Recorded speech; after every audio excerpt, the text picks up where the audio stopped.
Hi అండి. ఎలా ఉన్నారు? అందరూ బాగున్నారా? నేను మరో సింపుల్ టేస్టీ రెసిపీతో మీ ముందుకొచ్చేసానండి. పచ్చి రొయ్యల పచ్చడి. రండి చేసేసుకుందాం. ఈ ప్లేట్‌లో చూపిస్తున్న మసాలా దినుసులు అన్నీ వేసుకొని దోరగా వేయించుకొని పక్కన పెట్టుకోండి. అలాగే పచ్చి రొయ్యలని శుభ్రంగా కడుక్కొని, చిటికెడు పసుపు, చిటికెడు ఉప్పు వేసుకొని మ్యాగ్నేట్ చేసుకొని ఒక హాఫ్ అన్ అవర్ పక్కన వదిలేయండి.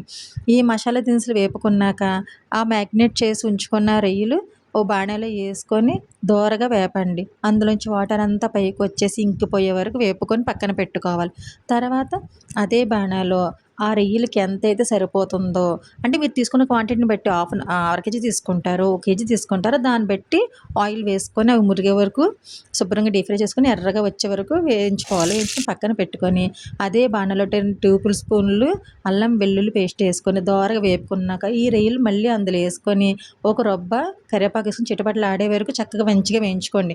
ముందు మనం వేయించి పెట్టుకున్నాం కదా, అది మసాలా శుభ్రంగా మెత్తగా మసాలా పొడి ఆడేసేయండి.